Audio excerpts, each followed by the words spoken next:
र उहाँले एउटा भनेको कुरा के हो भने नेपालले पनि भारतको जग्गा मिच्या रहेछ भनेको हो। त्यो चाहिँ कस्तो हो भने अब मुख चिप्लिन्छ कहिले कहिले होइन।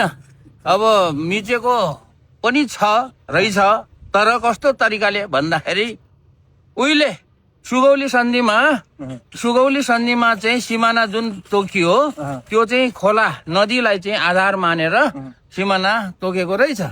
अब सुगौली सन्धि भनेको त अहिलेको 250 वर्षभन्दा अगाडिको कुरा हो। 250 वर्षभन्दा अगाडि फलाना नदीलाई नै सिमाना मान्ने भनेर तोकिएपछि सुन्नु मानेपछि अब 250 वर्षमा त त्यो नदीले त सिमाना त कता गयो नदी त आफ्नो यो देश के अरे सिमाना मिचियो भनेर त हिँड्दैन नि। हिँड्छ त नदी, सिमाना मिचियो भनेर नदी हिँड्दैन।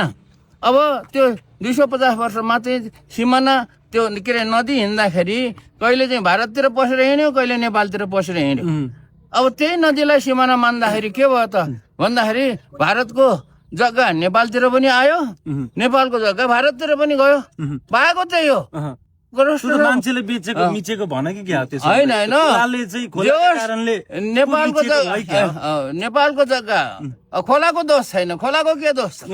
खोला त उसको आफ्नो हिँड्ने बाटो हो, आफ्नो धर्म हो, हिँड्छ होइन। तर खोला हिँड्दाखेरि के हुन्छ भने कहिले चाहिँ खोला आफ्नो खुसीले हिँड्दाखेरि खोलालाई थाहा हुँदैन कसको सिमाना कता हो, यो सिमानामा हिँड्नुपर्छ भन्ने कुरा थाहा हुँदैन। त्यस कारणले त्यो खोला चाहिँ कहिले यता कहिले उता गर्दाखेरि नेपाल को जग्गा भारततिर पनि जाने रहेछ, भारतको जग्गा नेपालतिर पनि आउने रहेछ।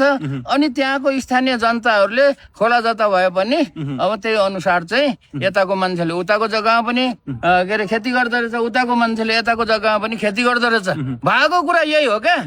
तर सिर्फ प्रधानमन्त्रीज्यूले होइन नेपालले मिचेको भन्नुभयो, नेपालले मिचेको भन्ने कि खोलाले मिचेको भन्ने, अब त्यो कुरा बुझाइमा फरक हो होइन। अब बुझाइमा फरक हो होइन। मैले जहाँसम्म बुझेँ, मैले पनि अब जहाँसम्म बुझेँ होइन, कुराहरू मान्छेको कुराहरू सुन्दाखेरि त्यसो भएको हो पक्कै।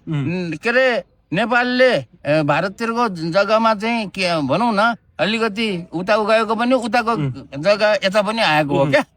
कुरा बुझ्यो नि। प्रष्टसँग भन्दाखेरि चलन गरेको अब त्यो के चलन गरेको थाहा छैन मलाई है। अब किसानहरूले खेतीपाती गरेकै छन्, के चलन गरेको हो त्यो केही छैन। प्रधानमन्त्रीज्यूलाई चाहिँ राष्ट्रघाती भन्दै अहिले विरोध पनि गरिरहेको। अब विरोध गर्न पाएपछि गरे कस्तो खालको प्रधानमन्त्री भनेर भनिरहेको छ प्रतिपक्षले चाहिँ। त्यो त प्रतिपक्षले नेपालले चाहिँ हाम्रो देशले भूमि मिचेको छ भनेर कस्तो बकमबुसीले कुरा गर्नुभएको प्रधानमन्त्रीले। ल त्यो अलिकति गल्ती भयो ल।